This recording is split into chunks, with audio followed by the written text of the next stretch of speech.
MDH की हल्दी मिर्ची धनिया करे कमाल। ये रंग दे, ये खुशबू दे, ये तीखा, ये कम पड़े। अच्छा। क्या निराला MDH मसाला।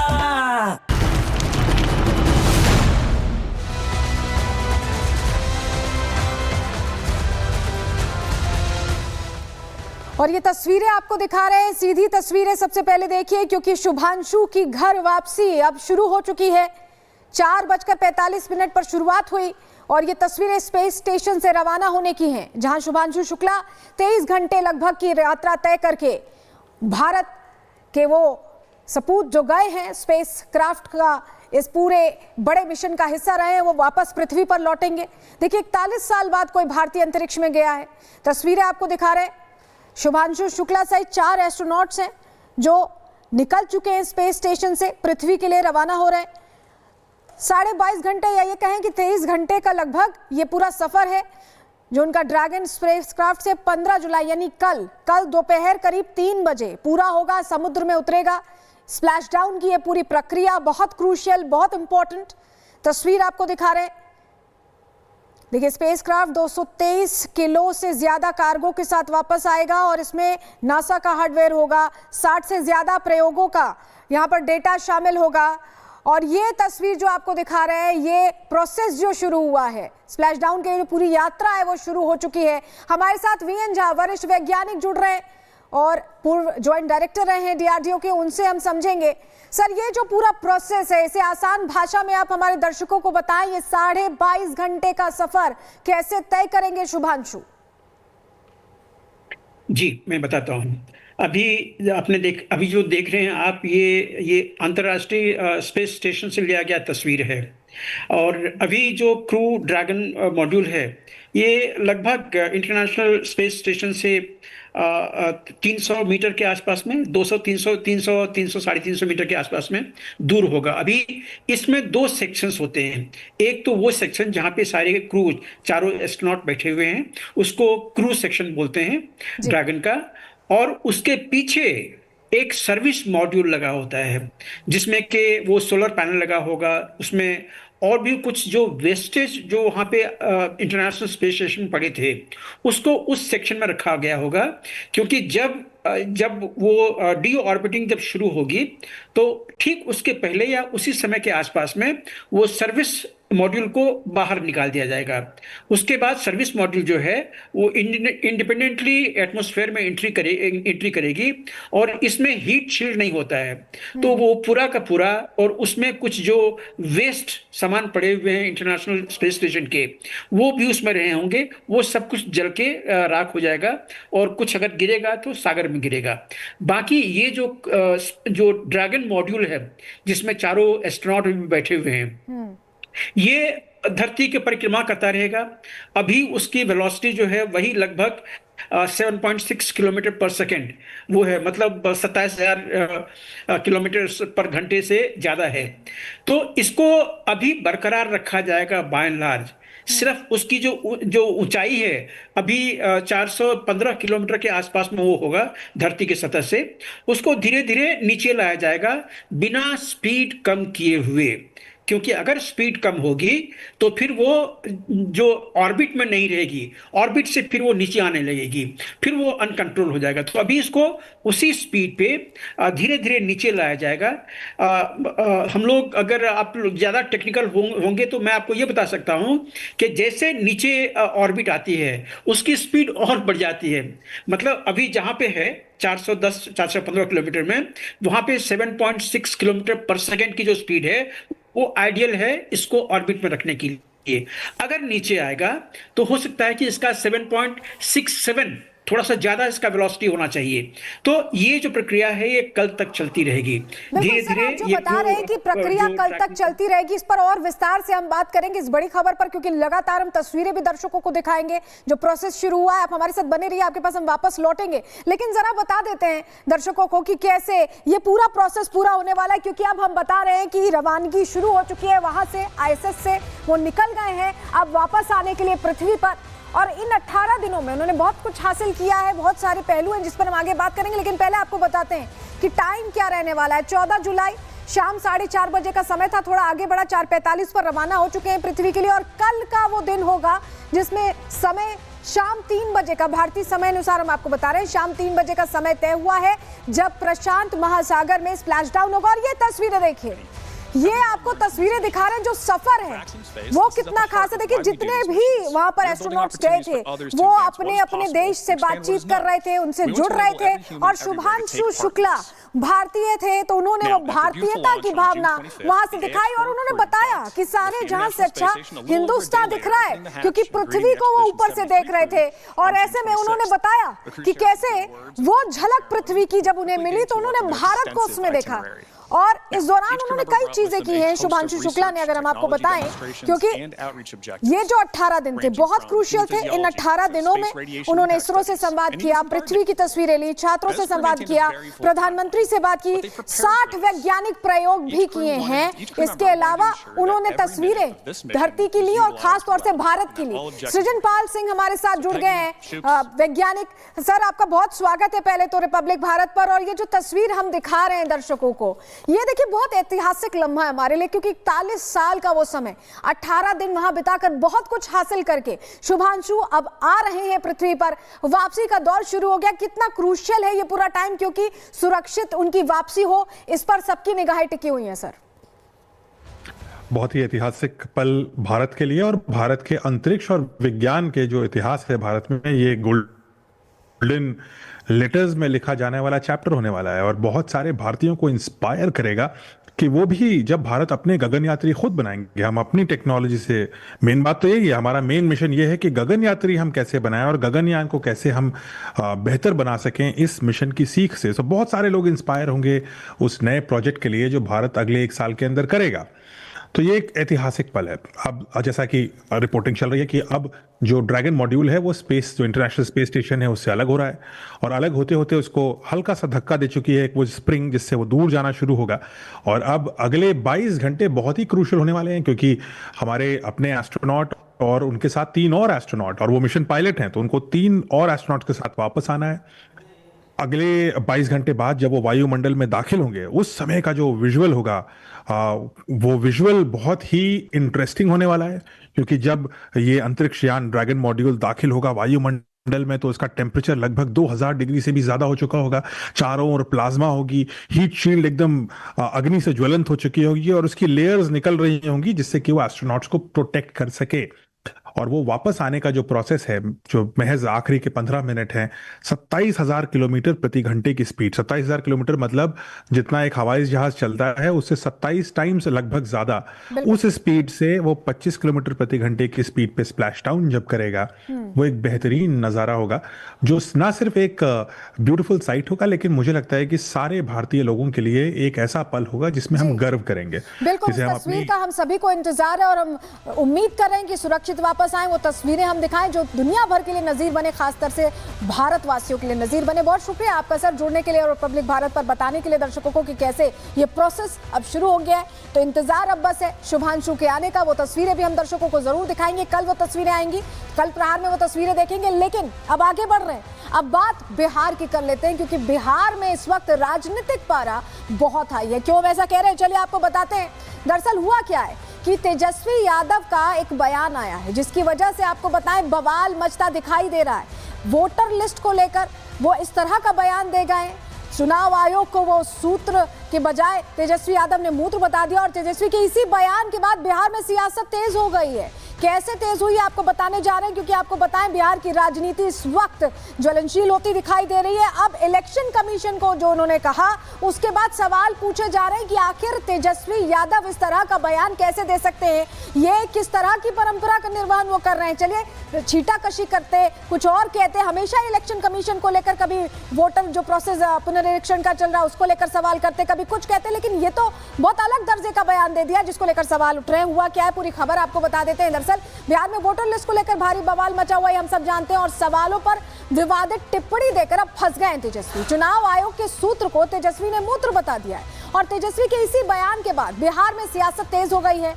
बीजेपी ये मांग कर रही है कि तेजस्वी अपना बयान वापस लें। जिस तरह का बयान उन्होंने दिया है वो मंजूर नहीं है। बीजेपी इसको लेकर सवाल भी पूछ रही है और बयान को वापस लेने की मांग कर रही है। लेकिन तेजस्वी यादव आज फिर सामने आए। आज आकर उन्होंने फिर वही बात कही कि वो अपने बयान पर कायम। सुनिए जरा। लेकिन कि कौन है सूत्र? ये वही सूत्र हैं जो इस्लामाबाद, कराची, लाहौर जो कब्जा करवा रहे थे। ये सूत्र को हम लोग जो है मूत्र समझते हैं। और इस तरह की अगर कोई बात है भी तो आखिरी बार यूपी की सरकार में 2003 में SIR हुआ था। उसके बाद से अब तक जो है इतने साल हो गए और इन सालों में कई चुनाव हम लोगों ने देखा। नरेंद्र मोदी जी का 14 का भी चुनाव देखा, 19 का भी देखा और 24 का भी देखा। देखिए, जब जांच की गई वोटर को लेकर पुनर्निरीक्षण जब हुआ है तो उसमें घुसपैठियों की जानकारी मिली है। बिहार में विशेष गहन पुनरीक्षण के दौरान खुलासा हुआ है। सूत्रों के मुताबिक SIR के दौरान घर घर का दौरा हुआ और BLO को बड़ी संख्या में विदेशी लोग ऐसे में मिले हैं। बताया जा रहा है कि नेपाल, म्यांमार, बांग्लादेश से ये लोग हैं जो यहाँ रह रहे हैं बिहार में, जो वोटर लिस्ट में अपना नाम जुड़वाने की कोशिश कर रहे थे। इन संदिग्ध नामों को लेकर अब गहन जांच की जा रही है। 1 अगस्त 2025 के बाद जो भी नाम यहाँ सामने आए वो सत्यापित नहीं होंगे। ऐसे में उन नामों को अंतिम लिस्ट में शामिल नहीं किया जाएगा और इसी को लेकर कहीं ना कहीं छटपटा रहे तेजस्वी यादव। उनके अंदर एक अलग तरह की दुविधा दिख रही है। वो दुविधा क्यों है अब आपको बताते हैं, क्योंकि इस अभियान का इतना विरोध यूं ही नहीं हो रहा है। तेजस्वी यादव को किसी बात का डर लग रहा है। कौन सी वो बात है, चलिए आपको बताते हैं कि इतनी खिलाफत आखिर क्यों हो रही है। इसी के बयान से तेजस्वी को हार का डर सता रहा है। तेजस्वी ने चुनाव आयोग पर आरोप लगाया कि अगर लिस्ट में से 1% वोटर्स का नाम कटा तो 7,90,000 मतदाताओं का नाम कट जाएगा। बिहार में कुल 7,90,00,000 मतदाता हैं और चुनाव के दौरान अगर एक बूथ पर 10 का नाम कटता है, 10 लोगों का नाम कटता है तो एक विधानसभा में 3200 लोगों का नाम कट जाएगा। तेजस्वी को डर है कि इसमें कहीं ना कहीं परिणाम बदल सकते हैं और यही डर तेजस्वी पर हावी है, जो इलेक्शन कमीशन की इस मुहिम को लेकर वो अलग अलग तरह की बातें कर रहे हैं और अपने बयानों के जरिए निशाना साधने की कोशिश कर रहे हैं। लेकिन इसको लेकर एनडीए भी सवाल पूछ रहा है। एनडीए कह रहा है कि इस तरह का बयान तेजस्वी कैसे दे सकते हैं, सुनिए जरा। इलेक्शन कमीशन जो भी अभी कार्रवाई कर रही है हम समझते हैं कि कोई गलत नहीं है। वोटर लिस्ट तो बनते रही है, बन रही है, बनेगी भी, लेकिन समय समय पर उसमें विसंगतियां जो आती है उसका देखना वर्तमान सरकार या इलेक्शन कमीशन का फर्ज होता है। निराश हैं, मायूस हो गए हैं। उन्होंने बहुत बड़ी प्लानिंग की थी। अदालत मनोज झा जी को भेजा था कि जाके जो वोट का सर्वे हो रहा है उसमें रोक लग जाए। सुप्रीम कोर्ट ने रोक लगाई नहीं, सर्वे का काम चल रहा है। लेकिन तेजस्वी यादव को लग रहा है कि चुनाव में हार के बाद जो ठीकरा फोड़ने वाले थे वो चुनाव आयोग पर, जैसे राहुल गांधी करते हैं, वो जो खबरें मीडिया के ज़रिए आ रही हैं सूत्र को मूत्र बता रहे हैं। मतलब उनका बौद्धिक स्तर ये है कि क्या कहना क्या नहीं कहना ये भी नहीं ध्यान रख रहे हैं। देखिए, हमने आपको बताया था कि पर विधानसभा 3200 लोगों का फर्क पड़ेगा जिस तरह से कार्रवाई हो रही है। लेकिन इसमें तेजस्वी यादव को बहुत टेंशन क्यों है, आपको बताते हैं। घुसपैठियों के नाम को लेकर तेजस्वी यादव की टेंशन अब बढ़ गई। कैसे, समझिए। पिछले चुनावों में 40 सीटों पर कम अंतर से हार जीत का फासला हुआ था। कम सीटें और कम इस तरह का अंतर होने से अब तेजस्वी क्या सोच रहे हैं, करीब 12 सीटों पर 1000 वोटों के अंतर से हार जीत हुई थी, सिर्फ 1000 वोट।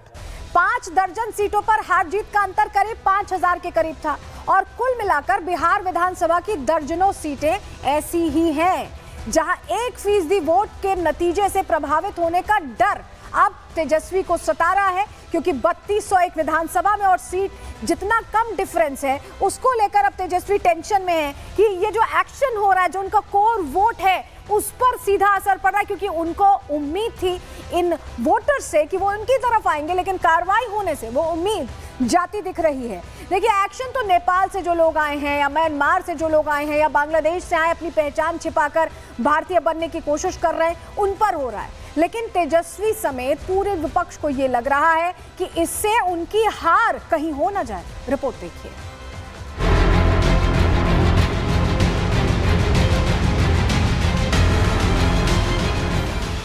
वोटर लिस्ट की लड़ाई सूत्र मूत्र पर आई। इलेक्शन कमीशन की जांच, घुसपैठियों पर आंच। बिहार में चुनावी डगर, तेजस्वी को हार का डर। क्या तेजस्वी को अभी से बिहार विधानसभा चुनावों में अपनी हार दिखने लगी है? सवाल इसलिए उठ रहा है क्योंकि इलेक्शन कमीशन के विशेष गहन पुनरीक्षण अभियान पर तेजस्वी लगातार हमलावर है। एक्शन तो विदेशी घुसपैठियों पर लिया जा रहा है। जांच तो नेपाल, बांग्लादेश और म्यांमार से आए अवैध प्रवासियों पर होगी। लेकिन तेजस्वी जिस तरीके से बयान दे रहे हैं, उससे साफ लग रहा है कि उन्हें डर है कि इलेक्शन कमीशन के इस अभियान से उनके वोट बैंक पर असर पड़ने वाला है। देखिए, अपोजिशन हार से बौखलाया रहता है और बिहार के चुनाव से पहले ही प्रश्न खड़ा करने का काम जो वहाँ के राजनीतिक दल के ऐसे नेता कर रहे हैं, तो मैं कह सकता हूँ हार उन्होंने अपनी मान लिया। बिहार के अंदर भी भारतीय जनता पार्टी सरकार बनाएगी। उसी का परिणाम है कि आयोग को कटघरे में खड़ा कर रहे हैं, बाद में वो ईवीएम मशीन को कटघरे में खड़ा करेंगे। ये सब क्रम चलता रहता है और ये इस क्रम का उत्तर जनता जनादेश के माध्यम से देती है। म्यांमार के लोग और बांग्लादेशी लोग अगर हमारे मतदाता होंगे तो हमारे जो स्थानीय लोग हैं, स्थानीय निवासी हैं, वोट का राइट उनको होना, उनको राइट क्यों है और ये वोट क्यों बने?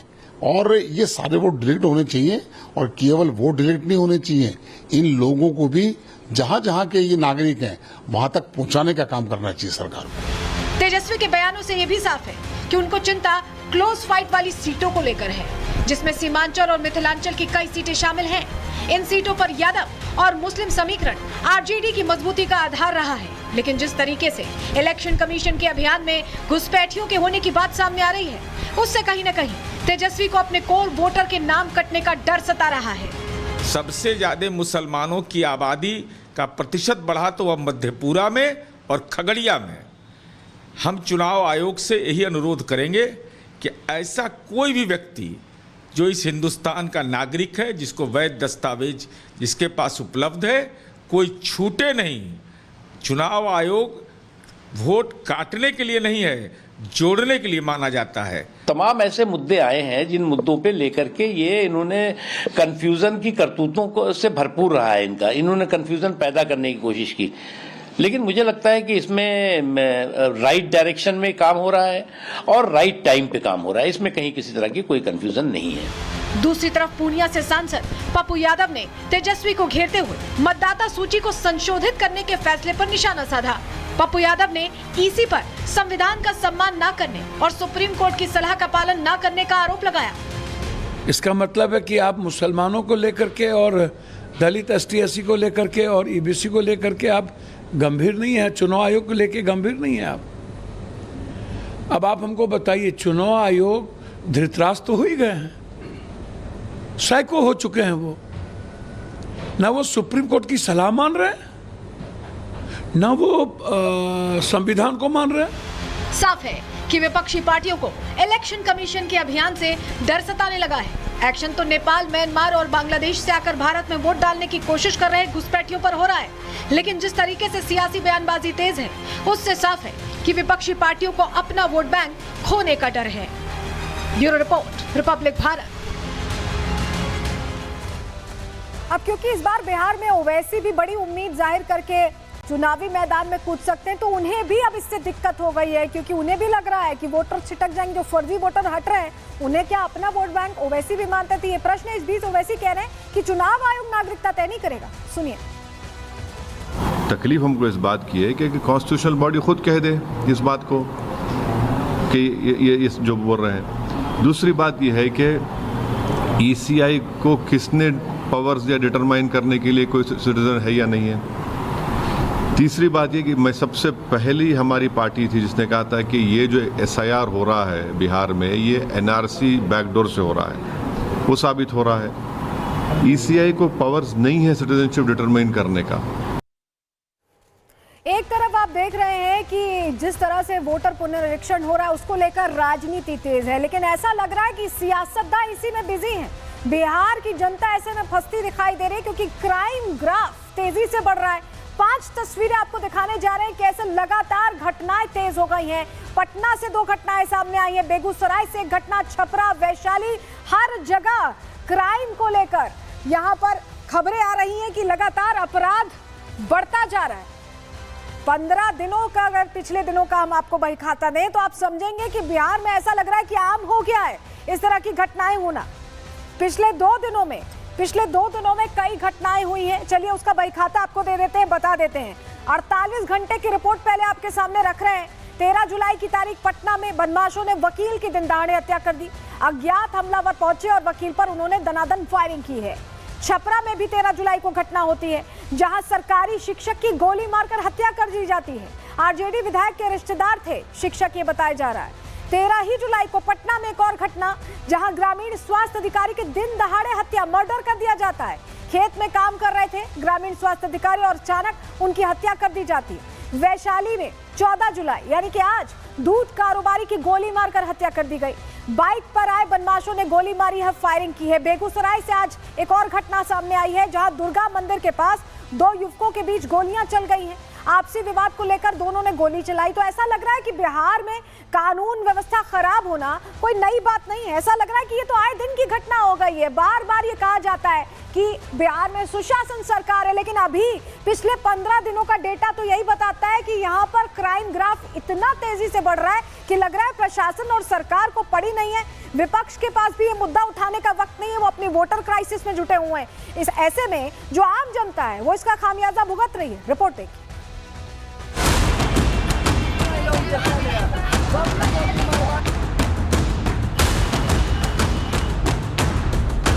अपराधी मस्त, पुलिस प्रशासन पस्त। बिहार में अपराधी बेलगाम हो चुके हैं। पुलिस प्रशासन अपराधियों के सामने घुटने टेक चुका है क्योंकि बिहार की धरती पर अपराध की घटनाएं कम होने का नाम नहीं ले रही हैं। सुशासन बाबू और उनकी सरकार सोई हुई है। पुलिस के हाथ से सब कुछ निकल चुका है क्योंकि आए दिन हत्या के मामले सामने आ रहे हैं। महज 48 घंटे के अंदर हत्या की 5 घटनाओं को बिहार में अंजाम दिया जा चुका है। बिहार के वैशाली में एक दूध कारोबारी को दिन दहाड़े गोली मार दी गई। बाइक सवार अपराधियों ने घटना को अंजाम दिया है। कारोबारी को घर से 500 मीटर की दूरी पर गोली मार दी गई है, जिसमें शख्स गंभीर रूप से घायल हुआ, जिसे इलाज के लिए अस्पताल में भर्ती कराया गया। कहाँ गए थे रोशन? गए कहाँ थे? चौक पर गए थे। पापा कॉल किए थे कि चौक पर आने के लिए, तो चौक पर गए। तब कोई दोस्त कॉल किया कि क्या कि वहाँ गया हुआ है गोली लगी। गोली मारने का कारण क्या पता? क्यों मारा? अभी इतना नहीं। ऐसा ही मामला बेगूसराय से भी सामने आया। वहां अपराधियों ने दिन दहाड़े 2 युवकों को गोली मार दी, जिसमें एक युवक की गोली लगने से मौत हो गई जबकि दूसरा गंभीर रूप से घायल है। इस हत्या के बाद लोगों ने जमकर बवाल काटा। सदर अस्पताल में परिजनों के द्वारा जमकर हंगामा किया गया। करीब 11:15 के बीच में लोहिया नगर थाना अंतर्गत दुर्गा मंदिर के पास मोहल्ले में 2 युवकों को गोली लगने की बात आई। द्वारा पुलिस टीम वहाँ पे कार्रवाई कर रही है। दोनों को भर्ती कराया गया सदर अस्पताल में और सभी बिंदुओं पर हमारा कार्य जारी चल रहा है। वहीं पटना में वकील की दिन दहाड़े हत्या कर दी गई। अज्ञात हमलावरों ने एक वकील की 3 गोलियां मारकर हत्या कर दी, जिससे पूरे इलाके में सनसनी फैल गई है। पुलिस ने घटनास्थल से 3 खोखे बरामद किए हैं। उनको गोली मारी गई है और उसके बाद उनको इलाज के लिए पीएमसीएच ले जाया गया। इलाज के क्रम में उनकी मृत्यु हो गई है। परिवार के द्वारा बताया गया है कि वो रोज़ इसी टाइम पे लगभग यहाँ पे आसपास में कहीं चाय पीने आते थे। आज भी चाय पीने आए थे और वापस लौट रहे थे। इसी क्रम में इनको अपराध कर्मियों द्वारा गोली मारी गए हैं। कितने अपराध कर्मी हैं इसका अभी तक पता नहीं चल पाया है। छपरा में भी हत्या की घटना को अंजाम दिया गया। वहां पर ग्रामीण स्वास्थ्य अधिकारी सुरेंद्र कुमार की गोली मारकर हत्या कर दी गई। बताया गया कि सुरेंद्र कुमार अपने खेत में काम कर रहे थे और इसी दौरान उन पर फायरिंग की गई। बिहार में बढ़ते अपराध के ग्राफ को लेकर पुलिस पर लगातार सवाल खड़े हो रहे हैं। यही नहीं, विपक्ष भी बिहार में नीतीश सरकार के सुशासन को आड़े हाथों ले रहा है। Bureau report, Republic Bharat. अब सियासतदान अगर सियासत में ही व्यस्त रहेंगे, आम जनता का क्या होगा ये सोचना चाहिए बिहार की सरकार को भी, प्रशासन को भी और विपक्ष को भी, क्योंकि इन सबका काम है मुद्दे उठाना, सरकार का काम है एक्शन लेना, प्रशासन का काम है सतर्क रहना। आगे बढ़ रहे हैं, अब बात छांगुर के जियादी जाल की करने जा रहे हैं, क्योंकि जैसे जैसे छांगुर से पूछताछ हो रही है वैसे वैसे धर्मांतरण गैंग पर नए खुलासे भी हो रहे हैं। अब सामने आया कि कैसे छांगुर धार्मिक आयोजनों को अपनी धर्मांतरण वाली साजिश के लिए इस्तेमाल करता था।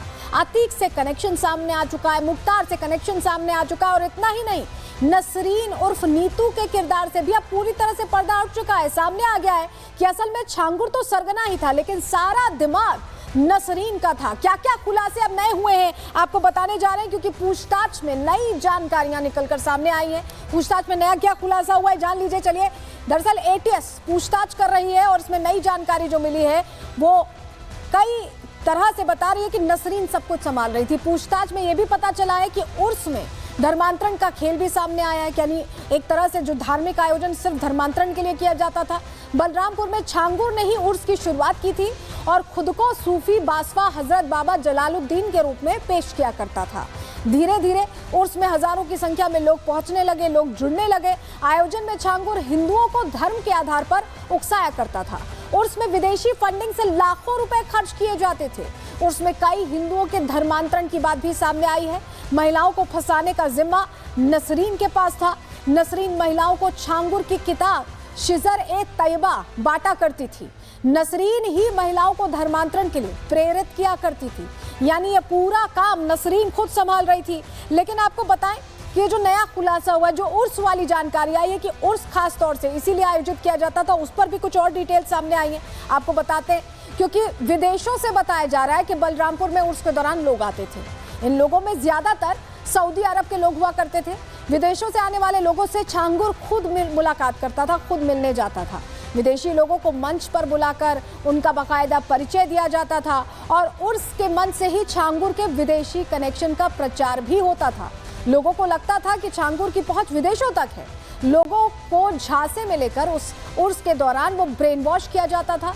हिंदुओं के नाम पर लड़कियों को फंसाने और धर्मांतरण का पूरा काम होता था, यानी सब कुछ एक धार्मिक आयोजन की आड़ में चल रहा था। और इसके पीछे जो पूरा दिमाग था वो ये छांगुर का ही था। छांगुर ने उर्स शुरू किया और उसी उर्स के दौरान हर साल धर्मांतरण का बड़े पैमाने पर खेल किया जाता था। हमारे सहयोगी वैभव वहां पहुंचे, उनकी रिपोर्ट देखिए। धर्मांतरण के इस स्याहलोक में छांगुर बाबा चांद बाबा के इस मजार पर हर साल एक उर्स का आयोजन करता था और इस आयोजन के पीछे उसका मकसद यही था कि न सिर्फ देश बल्कि विदेशों से भी तमाम हिंदू महिलाओं को इस उर्स के नाम पर इस जगह पर बुलाया जाए, जिसके बाद उन लोगों को धर्म परिवर्तन के लिए उनका ब्रेन वॉश किया जाए। मेरे विजय सचिन एक बार अगर आपको तस्वीर दिखाएंगे तो ये वो मजार है चांद बाबा की, जिस मजार पर हर साल उर्स का आयोजन किया जाता था। यहां पर हजारों की संख्या में लोग पहुंचते थे और छांगुर बाबा वहां पर मौजूद तमाम हिंदू महिलाओं को इस्लाम धर्म अपनाने के लिए प्रेरित करता था और प्रेरित करने के साथ ही उसकी जो मुख्य सहयोगी नीतू यानी कि नसरीन है वो उन महिलाओं से बातचीत करती थी, उनको तमाम धार्मिक किताबें जो है वो बांटती थी और इन किताबों को बांटे जाने का मकसद भी यही था कि कैसे इन महिलाओं का ब्रेन वॉश करके इनका जो है वो धर्म परिवर्तन किया जाए। इस मजार के ठीक अगर मेरे आप दाहिने तरफ नजर डालेंगे तो ये वो छांगुर बाबा की कोठी है, जिस कोठी से सटी हुई ये पूरी लोकेशन, जिस लोकेशन को लेकर लोग ये भी बताते हैं कि वो इस मजार की जमीन पर भी कब्जा करने की नियत से लगातार कई बार कोशिशें कर चुका था। तो देखिए, वैभव ने आपको दिखाया कि कहां उस उर्स मेले का आयोजन होता था जहां विदेशों से लोग आते थे। लेकिन पहले का जो छांगुर था, जरा आपको बताते हैं ग्राफिक्स के जरिए, पहले और अब में कितना फर्क आ गया। पहले भीख मांगता था और अंगूठी बेचा करता था साइकिल पर, और उसके बाद क्या हुआ कि अब 500 करोड़ से ज्यादा का इसका साम्राज्य और बहुत सारी विदेशी फंडिंग के साथ ये धर्मांतरण का पूरा नेक्सस ऑपरेट कर रहा था। करोड़ों रुपए की प्रॉपर्टी का मालिक बन बैठा था और इसके साथ इसकी पूरी टीम थी, जहां 50 लोग स्पेशली ये किया करते थे कि लोगों के पास जाएं, उन्हें समझाएं, उन्हें अपनी बातों में फंसाएं, उनकी गरीबी का फायदा उठाएं। लेकिन कहा जा रहा है कि ये सिर्फ इसके बस की तो बात नहीं थी, और भी चेहरे हैं जो बेनकाब हो रहे हैं। और सबसे इंपॉर्टेंट इसमें नसरीन है। जो भागने की फिराक में थी लेकिन पकड़ी गई है। चलिए डिटेल जरा आपको दे देते हैं, क्योंकि बताया जा रहा है कि विदेशों से जितनी फंडिंग होती थी उसकी मास्टरमाइंड नसरीन ही है। छांगुर के साम्राज्य की मास्टरमाइंड है नीतू उर्फ नसरीन।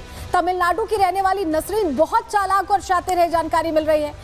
और ये भी पता चला है कि नसरीन अकाउंट्स की अच्छी जानकार। नीतू उर्फ नसरीन बेधड़क इंग्लिश बोलती और लिखती, यानी उसकी पर्सनालिटी उसने ऐसी बना रखी थी कि लोग उसकी बातों में उससे प्रभावित होकर आ जाएं। नीतू उर्फ नसरीन को ही विदेशी कंपनियों से फंड आता था, मैनेज वही करती थी। खुलासा होने के बाद नीतू विदेश भागने वाली थी, लेकिन एटीएस ने फरार होने से पहले ही नसरीन को पकड़ लिया है। तो उसकी कोशिश ये थी कि खुलासा अब हो गया है और वो ये इस फिराक में थी कि वो सीधे विदेश चली जाए, लेकिन इससे पहले कि वो विदेश भाग सकती, वो छांगुर को लेकर अपने साथ विदेश जाती, उससे पहले ही एटीएस ने उसे पकड़ लिया। चलिए जरा आपको बताते हैं ये जो पूरा खुलासा हुआ है, करोड़ों की ये जो मिल्कियत है जिसका मालिक छांगुर था, उसके पीछे नसरीन को वो मेन शख्स बताया जा रहा है, मेन लेडी बताया जा रहा है, जो लगातार सारी चीजें हैंडल कर रही थी, मैनेज कर रही थी, क्योंकि छांगुर को इतनी जानकारी नहीं थी। लेकिन ये साम्राज्य खड़ा करने में नसरीन ने कैसे भूमिका पूरी निभाई है, रिपोर्ट के जरिए आपको बताते हैं।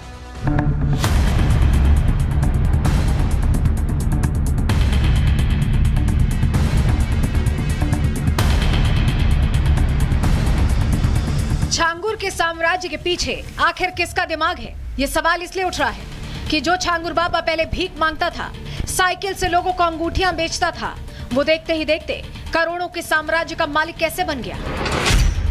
कैसे उसके विदेशों में बैठे लोगों से संपर्क हो गए, कैसे वो करोड़ों की संपत्ति का मालिक बन बैठा, कैसे छांगुर बाबा ने धर्मांतरण का इतना बड़ा इंटरनेशनल रैकेट खड़ा कर दिया। तो इसका जवाब है नीतू उर्फ नसरीन। खुलासा हुआ है कि नीतू उर्फ नसरीन ही छांगुर बाबा के साम्राज्य की मास्टरमाइंड है। नसरीन ही दुबई और नेपाल में छांगुर बाबा के पूरे नेटवर्क की कमान संभालती थी। तमिलनाडु की रहने वाली नीतू उर्फ नसरीन अपने पूरे परिवार समेत छांगुर के साथ ही रहती थी। यही वजह है कि वो छांगुर की काली कमाई का हिसाब किताब भी रखती थी। नीतू उर्फ नसरीन को छांगुर की संपत्ति और अवैध रूप से कब्जाई जमीनों की पूरी जानकारी थी।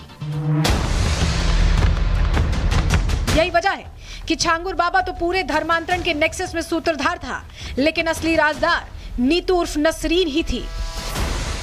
जानकारी के मुताबिक नसरीन को विदेशों से भी फंड आता था, जिसका इस्तेमाल धर्मांतरण के लिए किया जाता था। लेकिन अब कई ऐसे पहलू भी हैं जिसको पता लगाने में एजेंसियां जुटी हैं, क्योंकि पूछताछ में जो खुलासे हो रहे हैं वो बेहद चौंकाने वाले हैं, जिसके बाद अब पता लगाने की कोशिश हो रही है कि कहीं नसरीन और छांगुर देश विरोधी गतिविधियों में शामिल तो नहीं। आखिर नीतू उर्फ नसरीन का विदेश से क्या कनेक्शन है? छांगुर की करीबी नसरीन को विदेशी कंपनी से फंडिंग क्यों होती थी? क्या नसरीन को पाकिस्तान से भी पैसे मिलते थे? क्या नसरीन और छांगुर बाबा का आईएसआई से कोई कनेक्शन है? क्या विदेश में बैठा कोई नेटवर्क भारत को अस्थिर करने में जुटा है? हालांकि जांच में अब हर सवाल का जवाब मिलेगा, लेकिन सवाल ये भी उठ रहा है कि क्या केवल नीतू उर्फ नसरीन छांगुर बाबा को अपना गुरु मानकर साथ रहती थी, या फिर साथ रहने के पीछे कोई षड्यंत्र या साजिश रची जा रही थी, जिसको विदेशों में बैठे लोग कंट्रोल करते थे। फिलहाल छांगुर और नसरीन एटीएस के रिमांड पर हैं। दोनों से पूछताछ जारी है, जिसके बाद अब जल्द ही इस पूरे नेटवर्क का हर राज खुलेगा। Bureau report, Republic Bharat. देखिए, इससे पहले प्रहार में हमने आपको बताया था कि कैसे मुख्तार अंसारी से छांगुर बाबा का, उसके गुर्गों का कनेक्शन था, और अब अतीक अहमद को लेकर एक नया खुलासा हुआ है। चलिए जानकारी आपको देते हैं कि अतीक से कैसे कनेक्शन सामने आ गया है। छांगुर बाबा के अतीक अहमद से रिश्तों का खुलासा हो गया है। यूपी के पूर्व राज्य मंत्री दद्दन मिश्र का दावा है कि छांगुर बाबा के अतीक अहमद से गहरे संबंध थे। 2014 में छांगुर बाबा ने प्रचार किया था, दद्दन ये कह रहे हैं। अतीक अहमद के लिए श्रावस्ती और बलरामपुर में छांगुर ने प्रचार किया। मुस्लिम बाहुल्य इलाकों में जीत की गारंटी भी छांगुर ने ली थी। तो अतीक अहमद के लिए कैसे जीत की गारंटी ले रहा था छांगुर, ये अपने आप में प्रश्न है। दद्दन मिश्र इसको लेकर क्या कह रहे हैं पूर्व मंत्री, सुनिए। अभी जब तमाम मीडिया रिपोर्ट्स और अखबारों में हमने जलालुद्दीन और छांगुर बाबा की फोटो देखी, तो हमें ध्यान में आया कि 2014 में जब मैं लोकसभा का चुनाव लड़ रहा था और हमारे सामने समाजवादी पार्टी से अतीक अहमद प्रत्याशी था, तो ये लोगों ने बताया कि जो है अपने क्षेत्र में प्रचार प्रसार न करके बड़े माफिया अतीक अहमद के साथ जो है चुनाव में पूरी तरह से एंगेज था। कई जगह मंच भी साझा किया और खासतौर से जो है मुस्लिम बाहुल क्षेत्रों में जो है अतीक अहमद के प्रचार प्रसार का पूरा जिम्मा इसने ले रखा था। तो बलरामपुर में खड़ा किया हुआ आलीशान महल और धर्मांतरण का कुचक्र जो अलग अलग जगहों से सामने आ रहा है, इसके अलावा अब तो माफिया कनेक्शन भी सामने आ चुका है। तो और क्या है जो अभी भी छुपा हुआ? इस्लामिक इंडिया बनाने के पीछे की साजिश के और कितने सूत्रधार हैं, रिपोर्ट के जरिए आपको बता रहे हैं।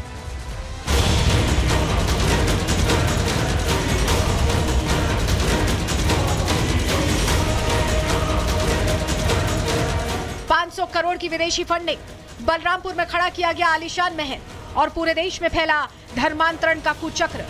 छांगुर बाबा को लेकर रोज नए खुलासे हो रहे हैं और अब तो इस नेटवर्क में गैंगस्टर मुख्तार अंसारी के भी साथ होने की बातें सामने आ रही हैं। यानी ये सिर्फ एक व्यक्ति की करतूत नहीं थी, ये सुनियोजित साजिश थी जिसमें रोज रोज नई जानकारियां निकल रही हैं। छांगुर के लिए बलरामपुर में काम करने वाला आसिफ रब्बानी एक ऐसा नाम जो खुद को कभी समीर श्रीवास्तव बताता था, कभी अमन सिंह और कभी जीसस।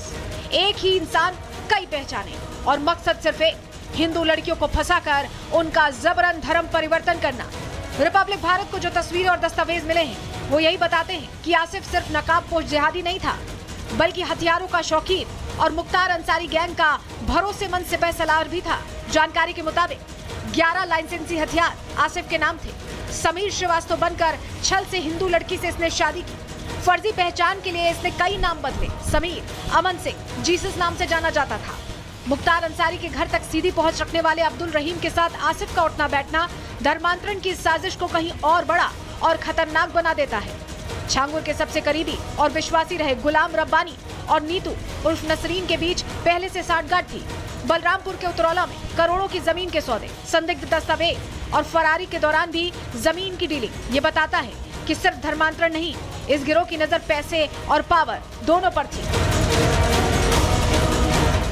उतरौला का रब्बानी परिवार बेहद चालाक है। रब्बानी परिवार करोड़ों की जमीन के सौदे में लिप्त है। कुछ जमीनों के कागजातों पर नीतू उर्फ नसरीन और आसिफ के पिता गुलाम रब्बानी के दस्तखत हैं। फरारी के दौरान 16 अप्रैल को नसरीन उतरौला आई थी। जमीन का पूरा सौदा गुलाम रब्बानी ने संभाला। छांगुर के करीबी रहे मोहम्मद अहमद ने रिपब्लिक भारत से बात करते हुए साफ आरोप लगाए कि गुलाम रब्बानी, उसका बेटा आसिफ और नसरीन, ये सभी लोग एक संगठित गिरोह की तरह काम करते थे और इनका सीधा रिश्ता मुख्तार अंसारी गैंग से है। इस गिरोह ने न सिर्फ धर्म परिवर्तन कराया बल्कि जमीनों पर अवैध कब्जे, दस्तावेजों की हेराफेरी भी की। इन लोगों का mafia Mukhtar Ansari, Changur and company, इनके साथ है, संपर्क है। इनके पास सारे पैसे 2 नंबर के हैं और ये उन पैसों का उपयोग करके लोगों की जमीनें हड़पते हैं। कौन ये छांगुर बाबा? छांगुर बाबा के साथी हैं सर ये लोग। अच्छा, तो यानी कि इन लोगों का नेटवर्क मुख्तार अंसारी तक है? हाँ, पूरा सर बहुत कुछ है, बंदूक और फोटो। अब बताइए, ये लोग बता रहे हैं कि आप फरार हैं, आपके खिलाफ वारंट जारी है। मैं सर, अगर मैं फरार हूँ, मेरे खिलाफ कौन सा वारंट जारी है, आप बताइए। जाहिर है, एक तरफ जहां गुलाम रब्बानी, नसरीन और छांगुर, तो वहीं दूसरी तरफ उसका बेटा आसिफ रब्बानी अपने दोस्त अब्दुल रहीम के जरिए मुख्तार गैंग से जुड़ा हुआ था।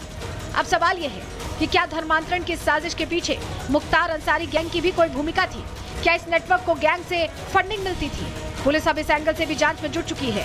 जांच का दायरा यूपी से निकलकर कई राज्यों तक बढ़ चुका है। Bureau report, Republic Bharat.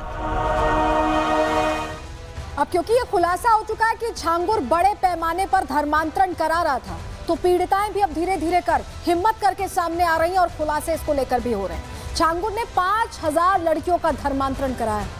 हवाला के जरिए छांगुर बाबा को पैसे आते थे, ये पता चल रहा है। और पैसों के लेन देन का नेपाल से बड़ा कनेक्शन है। नेपाल बॉर्डर ही है बलरामपुर, आपको बताएं, और इसी से कनेक्शन जोड़ा जा रहा है कि नेपाल से पैसे आए जाया करते थे। छांगुर बाबा ही धर्मांतरण गैंग का सरगना है, ये पता चल चुका है, ये पीड़िताएं भी बता रही हैं। और सिर्फ सरगना गिरफ्तार हुआ है, सदस्य अभी सक्रिय हैं। ये बहुत बड़ा बयान है। आप सोचिए कि सदस्य अभी भी घूम रहे हैं, उन्हें भी पकड़े जाना बेहद जरूरी है। पीड़िता ने और क्या क्या कहा है, सुनिए। पहचान उजागर करना चाहती हूँ। मेरा नाम सोनू रानी है, मैं ब्राह्मण समाज से हूँ और मैं कर्नाटका बेंगलोर की रहने वाली हूँ। मेरे इंस्टाग्राम पे मुलाकात हुई थी, जो राजू राठौर बन के जो छांगुर का एजेंट है उसने की थी। उसके बाद सऊदी बुला लिया गया था 2021 में। फर्जी पासपोर्ट भी बनाते हैं, नशीली पदार्थें भी यहाँ से वहाँ जाती हैं और ये लोग सऊदी में चोरी का काम करते हैं। सऊदी का कानून सख्त होने के बाद भी ये चोरी करते हैं और हमारी हिंदू लड़कियों को वहाँ ले जाके यहाँ सप्लाई करते हैं और वहाँ बेच देते हैं, उनको धर्म में तब्दील करते हैं वहाँ पे। और इसलिए सऊदी के लोग जो कुछ कहते नहीं हैं इन लोगों को। कुछ चेहरे को देख रहा हूँ, हाथ को देख रहा हूँ, इसे कागज को रखिए और घाव इतने शरीर पे दिखाई दे रहे हैं, हुआ क्या है आपके साथ? हमले किए गए जान से मारने के लिए, चाकू से बलात्कार जिस रात हुआ था मेरा हमले किए गए थे चाकू से। ये क्रिकेट बैटों से मेरी हालत की है, मेरी हड्डी तोड़ दी इन लोगों ने मार के इस्लाम के लिए। और मेरा बलात्कार किया गया, सिगरेटों से जलाया गया, प्लास्टिक कवर डाले गए। इनकी गिरफ्तारी जब तक नहीं होगी पूरा खेल सामने नहीं आएगा। क्या कोई डर भी आप लोग को दिखाया जा रहा है, किसी तरीके का प्रेशर भी बनाया जा रहा है? धमकाया जा रहा है, हम लोगों को बहुत हैरेस किया जा रहा है, जिसके लिए सबसे पहले अब हम मुख्यमंत्री जी से मिलना चाहेंगे, तब हम आगे कुछ करना चाहेंगे। मुख्यमंत्री जी से हमारा मिलने का बस है, जितनी जल्दी हो सकेगा हम उनसे मुलाकात करेंगे। वो लोग उनसे छांगुर पीर से रोज वीडियो कॉल पे बातें करते थे। 3 महीने तक उन लोगों ने हमें कैद करके रखा था। वो लोग रोज वीडियो कॉल पे छांगुर पीर से बातें करते थे कि 2047 तक ये मुल्क हमारा होगा, भारत को इस्लामी मुल्क बनाने की बातें करते थे वो। तो सुना आपने, पीड़िताओं के मुताबिक तो ऐसे बहुत सारे एजेंट्स हैं जो सऊदी में भी घूम रहे हैं छांगुर बाबा से जुड़े और भारत में भी घूम रहे हैं। ऐसे में उनका पकड़े जाना बहुत जरूरी है, ये पीड़िताएं कह रही हैं। और इसी को लेकर गोपाल राय बीएचपी नेता क्या कह रहे हैं, उन्हें भी सुनिए। देखिए 23 जून को हमारे यहाँ कुछ पीड़ित आए और वो कहने लगे कि साहब ऐसी ऐसी घटना हो रही है और हिंदुओं का धर्मांतरण हो रहा है। ऐसी स्थिति में हम सभी लोग मिल करके उसके मदद करने के लिए पहुंचे 24 तारीख को। पहुंचने के बाद जब देखा इतना विशाल कोठी, इतनी विशाल वो, तो हम सारी चीज़ को तह तक गए, फिर FIR के कागज निकाले और संबंधित अधिकारियों को देने लगे। देखिए देश में इस समय जो इस्लामी राष्ट्र बनाने की प्रक्रिया थी छांगुर बाबा का, वो गैंग बहुत बड़ा गैंग था। छांगुर बाबा सिर्फ गिरफ्तार हुआ है, लेकिन उसके गुर्गे अभी भी सब चल रहे हैं। और जो लोग 3 तारीख को वापसी कराए घर, और कुल मिला के इन सभी लोगों को धमकी दी जा रही है विभिन्न रूप से। अभी वो बच्ची जो आई थी उसके माँ बाप को साजिश के तहत जेल में डाल दिया गया है, उसके साथ हिंदू नाम बता करके उसके साथ संपर्क बनाया गया, उसको ले जा करके सऊदीया में रखा गया, उसके बाद मारा पीटा गया, जलाया गया, जो उसके पास चेहरे पर निशान है। तो ये पीड़ित मोटस ऑपरेंडी क्या रहती थी? पैसे को लेके भी बहुत बात है, कुछ मालूम चला आपको पैसा कहाँ से आ? देखिए अभी वो बताई भी कि पैसा तो लालच दिया ही जाता था, जो गरीब आदमी था वो निश्चित रूप से, जैसे अब एक दूसरी लड़की बताई कि नहीं पैसे हमने न लिया न दिया। तो अब इन एजेंट्स को कैसे पकड़ा जाता है जो घूम रहे हैं भारत में, उन पर हमारी नजर रहेगी। इस खबर पर कैसे एक्शन हो रहा है देखेंगे। लेकिन आगे बढ़ रहे हैं, अगली खबर की बात करें और सनातनियों के कुछ और दुश्मन जो एक्टिव हैं, बात उनकी। पहले आपने थूक जिहाद देखा, गाजियाबाद से पहले कई बार तस्वीरें सामने आई, कैसे थूक लगाकर रोटी परोसी जा रही है, तमाम तस्वीरें आपने देखी हैं। लेकिन अब जिहाद का एक ऐसा मॉडल सामने आ गया है जो देखकर आप सोच में पड़ जाएंगे कि क्या खाएं क्या पिए। ये मॉडल पहले भी सामने आया था और अब फिर उसी तरह की तस्वीर सामने आ गई। हम किस चीज की बात कर रहे हैं? हम बात कर रहे हैं यूरिन जिहाद की, मूत्र जिहाद, जिसकी नई तस्वीर अब सामने आई है गाजियाबाद उत्तर प्रदेश से। ये देखिए गाजियाबाद में ये शख्स कैसे जूस की बोतल जो बेच रहा था उसमें जूस नहीं था। आप सोचने पर मजबूर हो जाएंगे इस तरह की तस्वीरें सामने आने के बाद कि क्या खाएं क्या पिए, क्योंकि अब तो विश्वास ही नहीं हो रहा। ये फ्रेश दिल्ली जूस कॉर्नर जो दिख रहा है, यहाँ पर जूस नहीं दिया जा रहा, यूरिन परोसी जा रही है जूस की बोतल में। कैसे ये हो रहा है, पूरी खबर से क्या खुलासा हुआ है आपको बताते हैं। गाजियाबाद में मूत्र जिहाद का मामला सामने आया है। यूरिन मिलाकर जूस बेचने का आरोप लग रहा है। जूस की दुकान से यूरिन की बोतल बाकायदा बरामद हुई, जो तस्वीर भी हम आपको दिखा रहे थे। पुलिस ने जूस कॉर्नर के 2 स्टाफ को पकड़ लिया है। जूस कॉर्नर के स्टाफ से पुलिस अब पूछताछ कर रही है, क्योंकि यह खुलासा हैरान करने वाला है कि आखिर इस तरह से कैसे कोई कर सकता है कि जूस के नाम पर यूरिन परोस रहा हो। एसीपी नंदग्राम पूनम मिश्रा इसको लेकर क्या कह रही हैं, कैसे कार्रवाई हो रही है, सुनिए उन्हें। चौकीशेर थाना नंदग्राम कमिश्नरेट गाजियाबाद में एक जूस की दुकान के संबंध में कुछ युवकों के द्वारा आरोप लगाया गया कि जूस दुकान के संचालक के द्वारा स्वच्छता के मानकों का उल्लंघन करते हुए जूस को लोगों को बेचा जा रहा है, पिलाया जा रहा है। उनके इस आरोप पे तत्काल कार्रवाई करते हुए मौके से 2 लोगों को तत्काल हिरासत में पूछताछ के लिए लिया गया। साथ ही फूड सेफ्टी विभाग को इस संबंध में सूचित करके उनके अधिकारियों को मौके पर बुलाया गया तथा मौके से लिए गए सैंपल को जांच के लिए उनके सुपुर्द कर दिया गया है। इसके अलावा जो तहरीर प्राप्त हुई है इस संबंध में जांच करके अग्रिम वैधानिक कार्रवाई की जा रही है। और जिस जूस कॉर्नर को लेकर यह खुलासा हुआ है वहां हमारी सहयोगी कोमल पहुंची, उनकी ग्राउंड रिपोर्ट देखिए।